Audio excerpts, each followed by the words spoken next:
Hello नमस्कार, मैं सालिम कुरैशी और आप सभी का स्वागत करता हूं साइंस की अपनी इस क्लास में। पहले तो मैं माफ़ी चाहूँगा, पिछले 2 दिनों से आपकी क्लासें नहीं आ रही है। उसके कुछ रीज़न से और उस कारणों की वजह से मैं क्लास नहीं ले पाया, लेकिन आगे से जो आपकी क्लासें रहेगी वो निरंतर चलती रहेगी। हमारा जो टॉपिक चल रहा था पहले, ये जो हमारा चैप्टर चल रहा था दूसरा, अम्ल, क्षारक और लवण वाला जो चैप्टर चल रहा है, हम उस चैप्टर की कड़ी को आगे बढ़ाते हुए आज हम बात करेंगे सूचक के बारे में। इससे पहले हमने अम्ल के बारे में पढ़ लिया, क्षारक के बारे में पढ़ लिया, लवण के बारे में पढ़ लिया, उनकी विशेषताएं पढ़ लिए। तो अब जो हम बात करने वाले हैं, मान लो हमारे पास कोई विलयंस है और उस विलयन में हमें अम्ल क्षारक की उपस्थिति को दर्शाना है, पता लगाना है कि इसमें अम्ल उपस्थित है या क्षारक उपस्थित है। इसके लिए हमें क्या करना चाहिए? तो हमारे पास बहुत से पदार्थ होते हैं जिनको या जिसके द्वारा हम परीक्षण करके ये पता कर सकते हैं कि इसमें अम्ल है या फिर क्या है, क्षारक है। तो नेक्स्ट जो हमारा टॉपिक रहेगा वो है हमारा सूचक। कौन सा टॉपिक है? एक सूचक टॉपिक है, ठीक है, सूचक। अब सूचक का मतलब होता है कि कुछ पदार्थ या वे पदार्थ, सूचक का मतलब क्या होता है? वे पदार्थ जो किसी विलयन में अम्ल व क्षार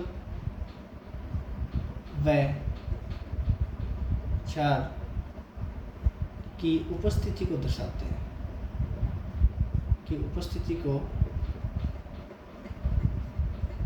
दर्शाते हैं, आई समझ में? सूचक क्या होता है? वे पदार्थ जो किसी विलयन में अम्ल व क्षारक की उपस्थिति को दर्शाते हैं।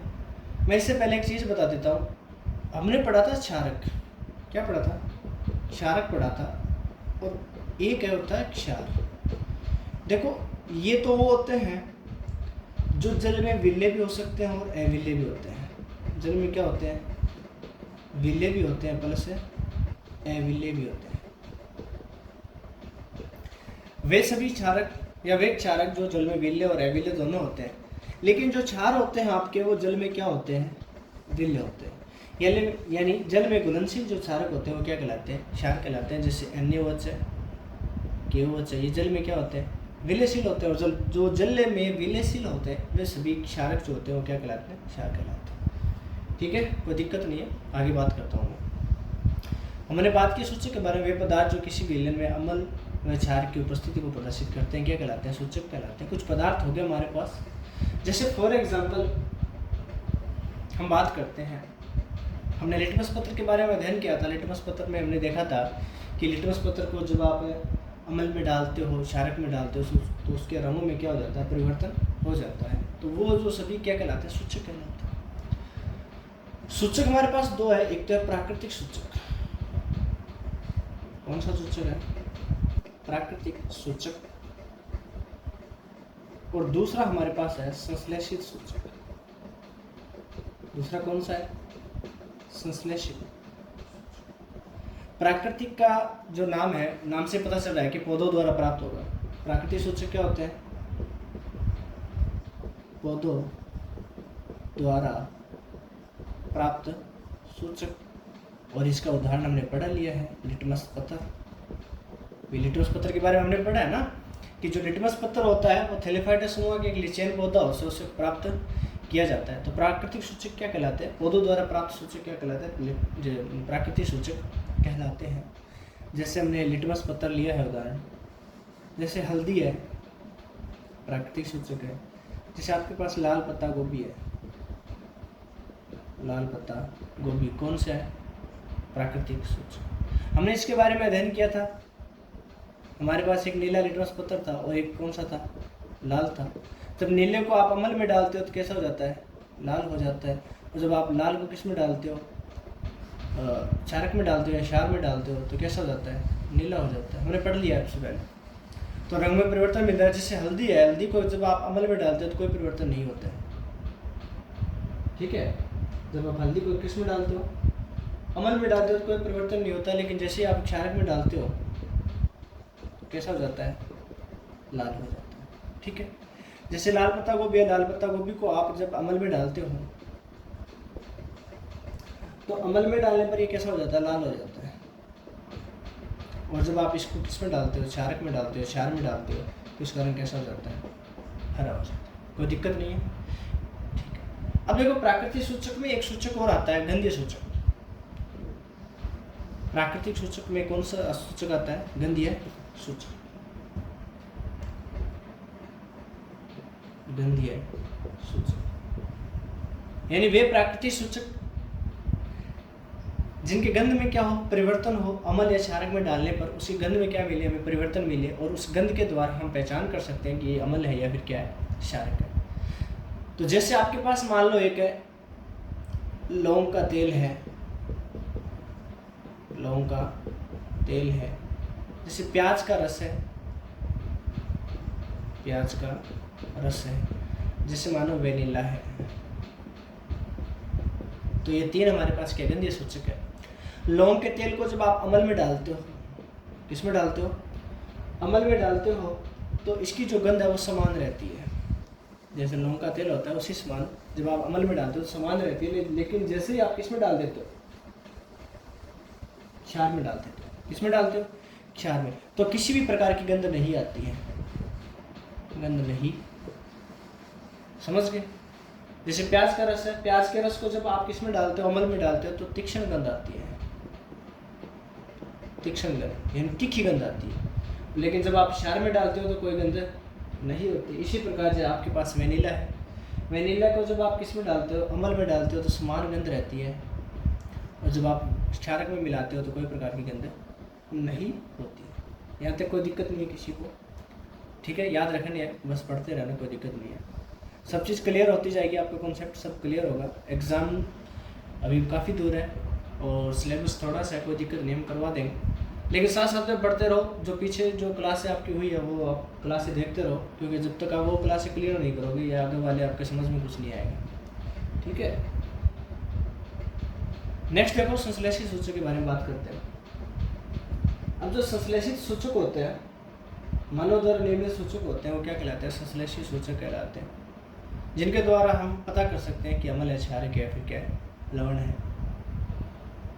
तो मैं फॉर एग्जांपल बात करूं, मेथिल ऑरेंज, किसकी बात करता हूं, मेथिल ऑरेंज की बात करता हूं मैं। दूसरा हमारे पास है फिनोल्फथेलिन, फिनोल्फथेलिन, ठीक है। तो अगर मेथिल ऑरेंज को आप अमल में डालते हो, मेथिल ऑरेंज को किस में डालते हो, अमल में डालते हो, तो इसका रंग लाल हो जाता है। और जब आप इसे किस में डालते हो, क्षारक में डालते हो, तो इसका रंग पीला हो जाता है, बस याद रखना। जब आप क्षारक में डालते हो तो पीला हो जाता है, और जब आप अमल में डालते हो तो कैसा हो जाता है, लाल हो जाता है। जैसे फिनोल्फथेलिन है, इसको जब आप एसिड में डालते हो, किस में डालते हो, एसिड यानी अमल में डालते हो, तो यह रंगहीन हो जाता है आपका, कैसा हो जाता है, रंगहीन। जब आप इसे बेस में डालते हो यानी क्षारक में डालते हो तो इसका रंग कैसा हो जाता है, गुलाबी हो जाता है, ठीक है। तो अपनी इस टॉपिक की कड़ी को आगे बढ़ाते हैं। अब हम बात करेंगे अमल और क्षारक की रासायनिक अभिक्रियाओं के बारे में, यानी ये अलग अलग जो पदार्थ हैं उनके साथ कैसे रासायनिक अभिक्रियाएं करते हैं उनके बारे में थोड़ा अध्ययन करेंगे। तो जो अमल है आपका और जो आपका कोई क्षार है, ये धातुओं के साथ कैसे अभिक्रिया करते हैं, पहला हमारा यही है, ठीक है। पहला है अमल और जो क्षार है वो धातु के साथ कैसी अभिक्रियाएं करते हैं। तो याद रखना, जब हम अमल की अभिक्रिया या फिर किसी क्षार की अभिक्रिया किसके साथ करवाते हैं, धातु के साथ करवाते हैं, किसके साथ करवाते हैं, धातु के साथ करवाते हैं, तो हमारे पास उत्पाद के रूप में लवण प्लस हाइड्रोजन गैस बनती है। याद रह जाएगा, कोई भी अमल है, कोई भी क्षार है, दोनों की अभिक्रिया जब हम धातु के साथ करवाते हैं तो क्या बनता है, हमारे पास लवण और हाइड्रोजन गैस का निर्माण होता है। जैसे फॉर एग्जांपल अगर हम बात करें, हमारे पास अमल है HCl हाइड्रोक्लोरिक अमल प्लस धातु लेते हैं हम सोडियम, ठीक है, क्या लेते हैं, सोडियम लेते हैं। अब जब ये सोडियम है वो HCl के साथ अभिक्रिया करेगा तो हमें पता है कि सोडियम की क्रियाशीलता हाइड्रोजन से क्या होती है, अधिक होती है। तो ये इस हाइड्रोजन को यहाँ से क्या कर देगा, विस्थापित कर देगा। क्या कर देगा, विस्थापित। विस्थापित से मतलब विस्थापन अभिक्रिया होगी। कौन सी अभिक्रिया होगी, विस्थापन है अभिक्रिया। तो क्या बना लेगा अभी, NaCl plus H2 hydrogen, yes. NaCl आपके पास क्या बन रहा है, लवण बन रहा है, कोई दिक्कत, कोई दिक्कत नहीं। दोबारा देखो, जैसे आपके पास कोई क्षार है, आपके पास क्या है, कोई क्षार है, जैसे मान लो आपके पास सोडियम हाइड्रोक्साइड है NaOH प्लस, इसकी अभिक्रिया हम किसके साथ करवा रहे हैं, जिंक के साथ करवा रहे हैं, विधातु के साथ करवा रहे हैं, तो लवण बनेगा। तो लवण क्या बनेगा, NaZnO2, NaZnO2 प्लस साथ में क्या निकलेगी, H2, हाइड्रोजन गैस का निष्कासन होता है। ये आपके पास क्या एक लवण है, आपके पास क्या है, लवण, और इसका नाम होता है सोडियम जिंकेट। क्या नाम होता है, सोडियम जिंकेट। कोई दिक्कत है, कोई दिक्कत नहीं है। तो हमने बात कर ली कि अम्ल और जो क्षार को, इसके साथ जब हम धातु की अभिक्रिया करवाते हैं तो हमारे पास लवण और हाइड्रोजन गैस का क्या होता है, उत्सर्जन होता है। हमने हाइड्रोक्लोरिक अम्ल की अभिक्रिया जब सोडियम के साथ करवाई तो NaCl यानी सोडियम क्लोराइड के रूप में लवण बनता है और हाइड्रोजन गैस का निष्कासन होता है। जब हमने क्षारक की अभिक्रिया यानी NaOH सोडियम हाइड्रोक्साइड की अभिक्रिया जब जिंक के साथ करवाई तो हमारे पास बनता है NaZnO2 सोडियम जिंकेट बनता है, जो लवण होता है, और इसके साथ हाइड्रोजन गैस का क्या होता है, निष्कासन होता है। क्वेश्चन ये उठता है कि हम कैसे पहचान कर सकते हैं कि हाइड्रोजन गैस का उत्सर्जन हुआ है, हाइड्रोजन गैस का उत्सर्जन हुआ,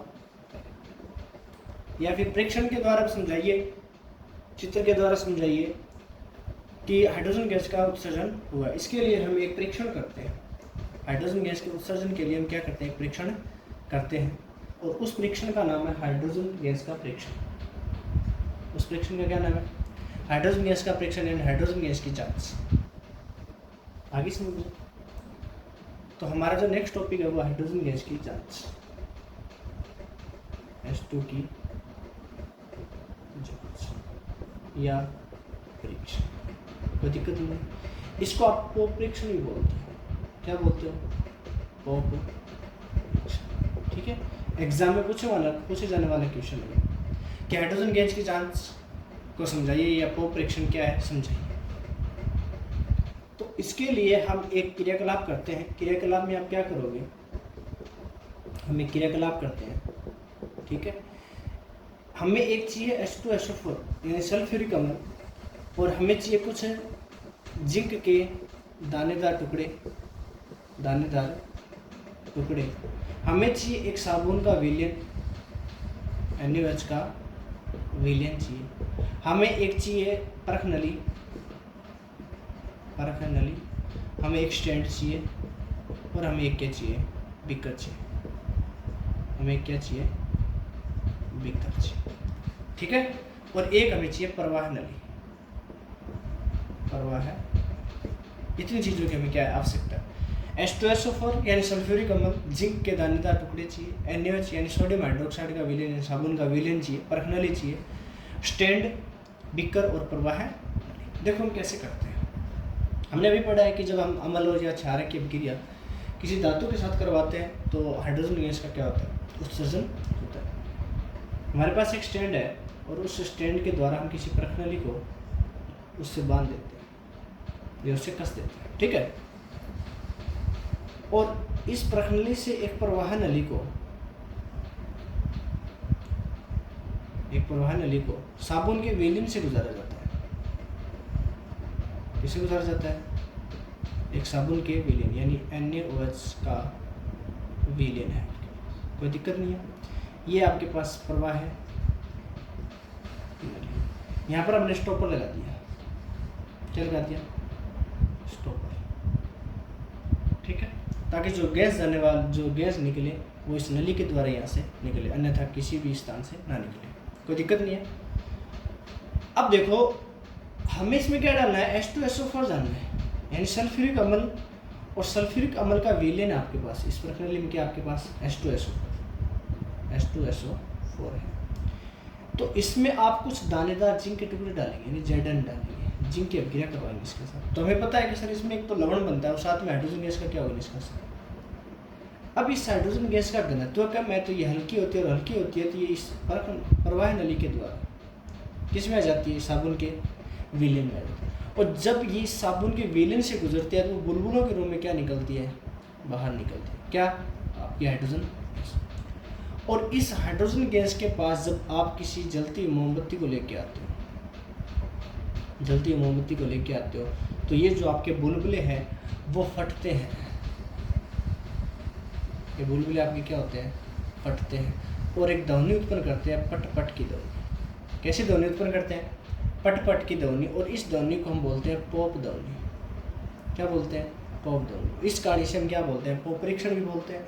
और ये जो पट पट की ध्वनि आ रही है तो हम इससे यह पता चलता है कि ये जो आपके बुलबुले हैं वो हाइड्रोजन गैस के बुलबुले हैं, हाइड्रोजन गैस के बुलबुले। तो ऐसे आपको क्या करना है, हाइड्रोजन गैस का परीक्षण करना। आगे समझ में कोई दिक्कत नहीं है। दोबारा देखो, हमारे पास प्रकनल है, प्रकनली में आपको लेना है H2SO और सल्फ्यूरिक अम्ल।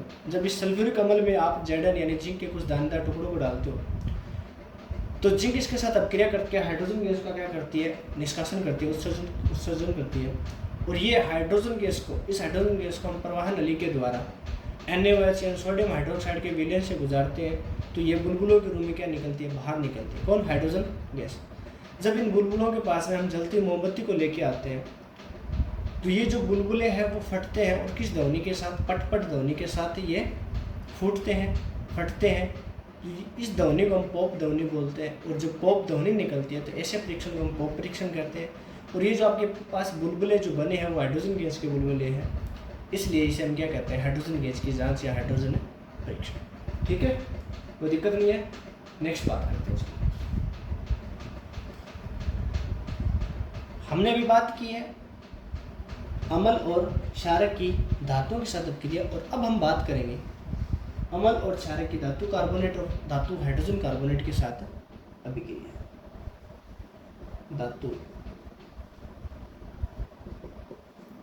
कार्बोनेट व धातु हाइड्रोजन कार्बोनेट के साथ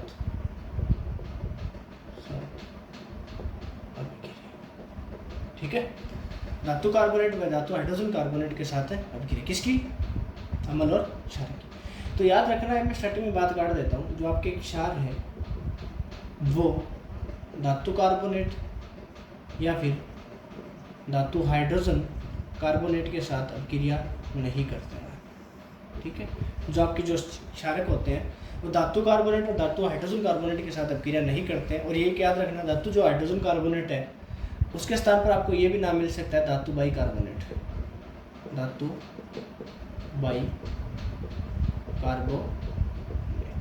ठीक है, तो क्षार तो इसके साथ अभिक्रिया करेगा नहीं, तो कौन करेगा, अम्ल करेगा। कौन करेगा भाई, अम्ल इसके साथ अभिक्रिया करेगा। तो याद रखना, जब अम्ल धातु कार्बोनेट के साथ अभिक्रिया करता है या फिर धातु हाइड्रोजन कार्बोनेट के साथ अभिक्रिया करता है तो एक तो बनाता है लवण, क्या बनाता है, लवण बनाता है। ठीक है, प्लस कार्बन डाइऑक्साइड बनाता है और जल बनाता है। याद रखना, जब अम्ल है वो धातु कार्बोनेट या धातु हाइड्रोजन कार्बोनेट या धातु बाई कार्बोनेट के साथ अभिक्रिया करता है तो लवण बनाता है, कार्बन डाइऑक्साइड बनाता है और जल NH2 का निर्माण करता है। अब ये जो उत्पादित कार्बन डाइऑक्साइड है आपके पास, जो उत्पादित है CO2 है, इसका उपयोग हम करेंगे, इसका उपयोग हम करेंगे चूने के पानी के परीक्षण, चूने के पानी के परीक्षण में हम इसका उपयोग करेंगे। ठीक है, तो चलो हम बात करते हैं, किसी अम्ल की अभिक्रिया करवाते हैं धातु कार्बोनेट और धातु बाई कार्बोनेट के साथ अभिक्रिया।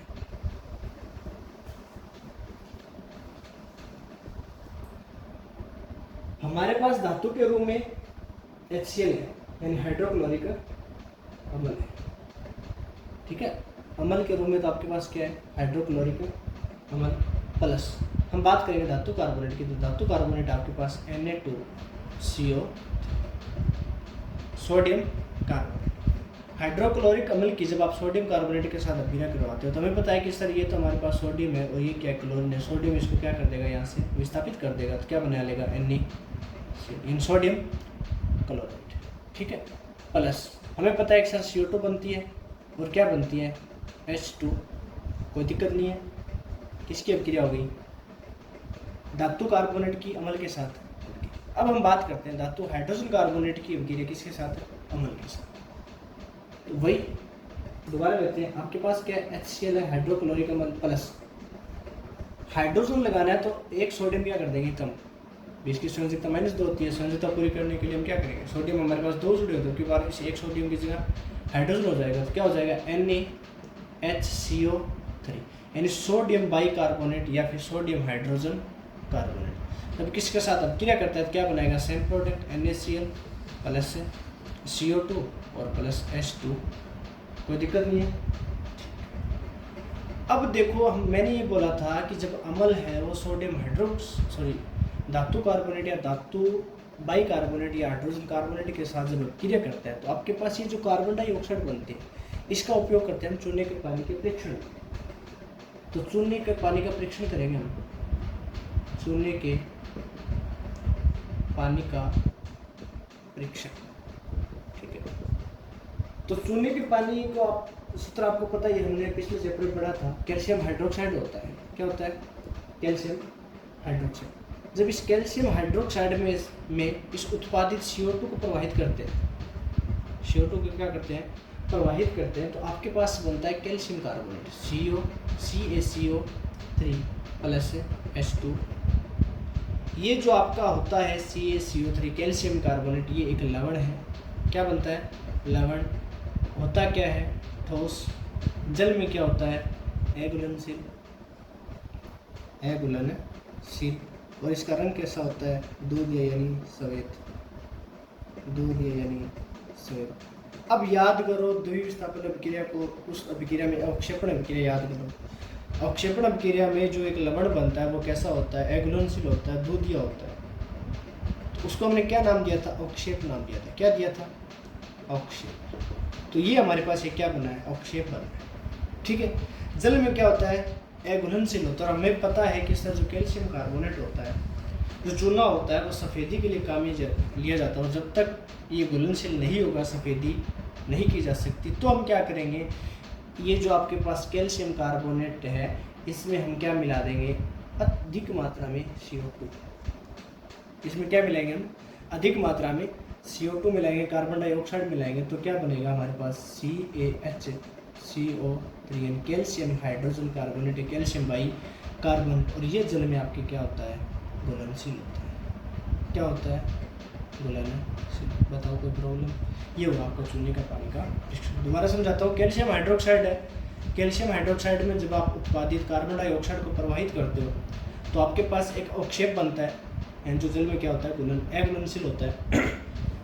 इसको घुलनशील बनाने के लिए आप क्या करते हो, अधिक मात्रा में CO2 को प्रवाहित करते हो, तो आपके पास जो उत्पाद बनता है वो जल में क्या हो जाता है, घुलनशील हो जाता है। कैल्शियम जो हाइड्रोजन कार्बोनेट बनता है, कैल्शियम बाइकार्बोनेट बनता है, वो क्या होता है, जल में घुलनशील होता है। कोई दिक्कत नहीं है।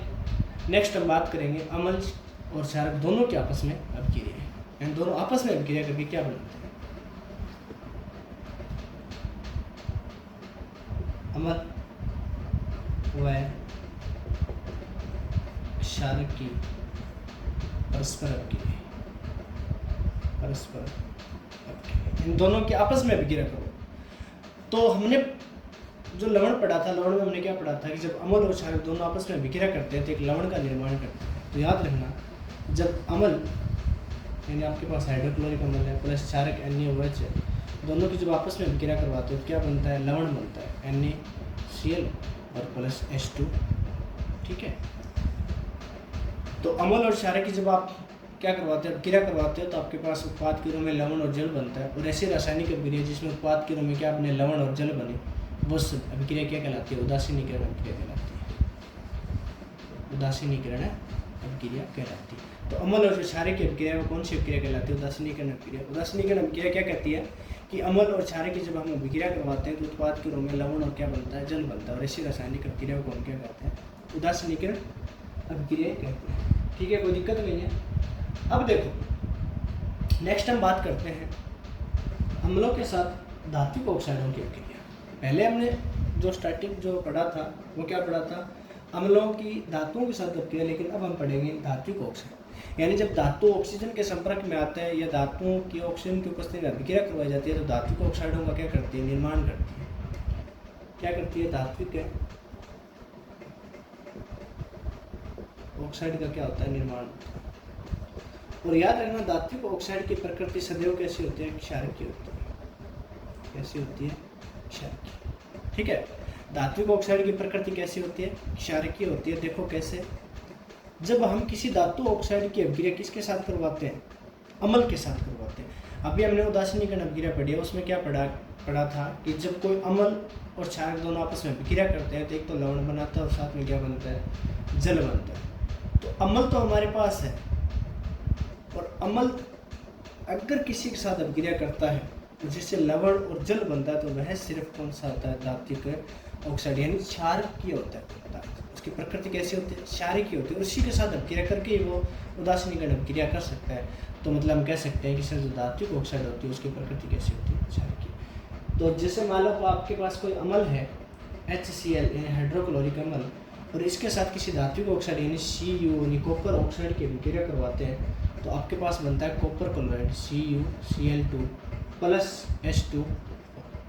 ठीक है, अब इसमें देखो भी अम्ल तो है आपके पास, क्षारक के रूप में कौन काम कर रहा है, धात्विक ऑक्साइड। क्या बना रहा है आपके पास, लवण प्लस है जल। तो बताओ यहाँ पर जो धात्विक ऑक्साइड है वो किसका काम कर रही है, क्षारक का काम कर रही है। कोई दिक्कत नहीं, दिक्कत। तो याद रखना है जब हम अम्ल की अभिक्रिया किसके साथ करवाते हैं, धात्विक ऑक्साइड के साथ करवाते हैं तो हमारे पास लवण और क्या बनता है, जल बनता है।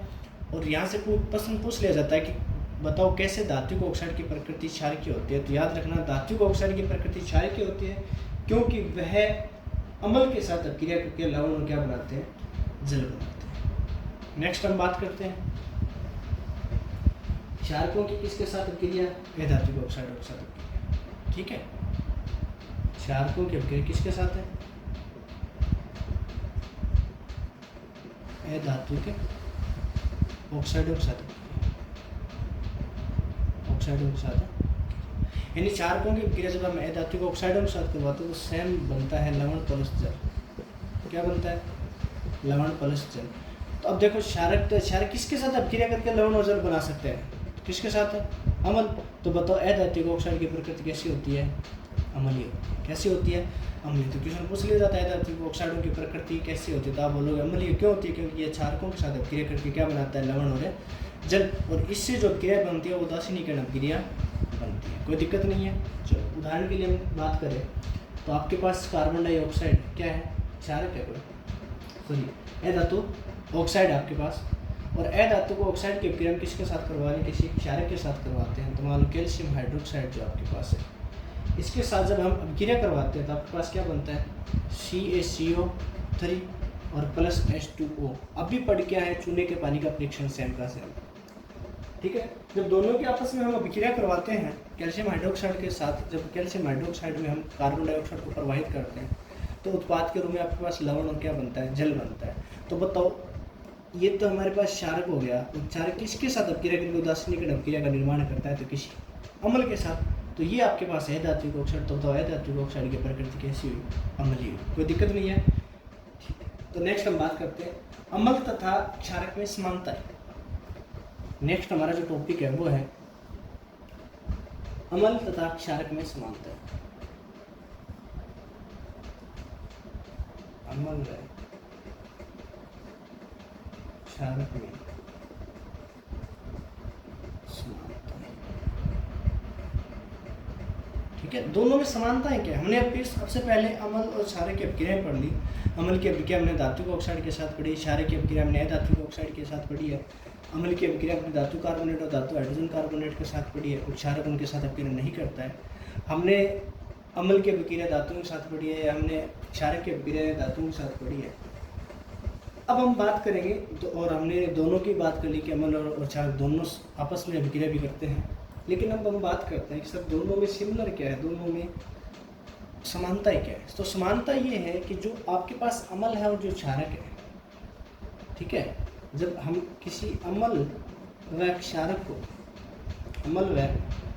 को किस में मिलाते हैं, जल में मिलाते हैं, तो जल में मिलाने पर ये आयनों में टूट जाते हैं, आयनों में अपघटित हो जाते हैं। कौन? अम्ल और क्षारक। याद रखना, जब अम्ल और क्षारक का जलीय विलयन नहीं है, क्या नहीं है? जलीय विलयन नहीं है, उस वक्त जो अम्ल और क्षारक होते हैं वो आपके उदासीन प्रकृति के होते हैं। कैसे होते हैं? उदासीन प्रकृति। याद रखना, जब अम्ल और जो आपके क्षारक है उनका कोई जलीय विलयन नहीं है, तो उस वक्त ये कौन से होते हैं? उदासीन प्रकृति के होते हैं। और जैसे ही आप इसको किस में मिलाते हो? जल में मिलाते हो, तो ये आयनों में क्या हो जाते हैं? अपघटित हो जाते हैं। और हमें पता है कि सर जो आयन होते हैं वो क्या करते हैं? गति करते हैं। आयन क्या करते हैं? गति करते हैं। और गति करते हुए आयन विद्युत का क्या करते हैं? चालन करते हैं। विद्युत का क्या करते हैं? आपके पास चालन करते हैं। तो याद रखना, अम्ल और क्षारक की यही समानता है कि ये जलीय विलयन में आयनों में क्या हो जाते हैं? अपघटित हो जाते हैं। ठीक है, तो अपघटित होने पर इनके जो आयन होते हैं वो क्या करते हैं? गति करते हैं। और गति करते हुए आयन विद्युत का चालन करते हैं। तो अम्ल और क्षारक में यही समानता है कि दोनों जलीय विलयन में विद्युत का क्या करेंगे? चालन करेंगे। कोई दिक्कत नहीं है, क्योंकि अम्ल व क्षारक के जलीय विलयन विद्युत का चालन करते हैं, क्योंकि दोनों ही जलीय विलयन में क्या हो जाते हैं? अपघटित हो जाते हैं और आयन मुक्त करते हैं। और ये जो स्वतंत्र आयन होते हैं आपके, ये जो स्वतंत्र आयन होते हैं वो गति करते हैं, और गति करते हुए आयन विद्युत का क्या करेंगे? चालन। ठीक है, तो ये दोनों में समानता है। और बहुत ही अच्छा क्वेश्चन भी बनता है यहाँ पर कि अम्ल व क्षारक में समानता लिखिए, याद रह जाएगी। ठीक है, नेक्स्ट हम बात करते हैं जलीय विलयन में अम्ल और क्षारक। अभी बात की है कि अगर आपके पास कोई अम्ल है और अम्ल का आपके पास ये कोई जलीय विलयन है। जलीय विलयन का मतलब जैसे मान लो आपके पास अम्ल है H पॉजिटिव, हमें पता है कि H प्लस आयन अम्ल, तो H प्लस आयन प्लस जल है H2O, तो ये इसका विलयन है। तो हमारे पास क्या बनेगा बताओ? H3O positive. इसका मतलब एक आयन आपके पास क्या है? अधिक है कि नहीं? जैसे ये तो आपके पास बन रहा है, जैसे मान लो आपके पास के HCl है, हाइड्रोक्लोरिक अम्ल है, H प्लस आयन लिख दिया मैंने, या फिर मैं HCl लिखूँ कोई दिक्कत नहीं है, प्लस H2 हाइड्रोक्लोरिक अम्ल का जो जलीय विलयन होता है तो क्या बनेगा बताओ? H3O positive plus Cl negative. अब ये दोनों जो आयन है वो क्या हो गए? स्वतंत्र हो गए, मुक्त हो गए, और दोनों विलयन में क्या करेंगे? गति करेंगे। और गति करते हुए आयन विद्युत का क्या करेंगे? चालन करेंगे।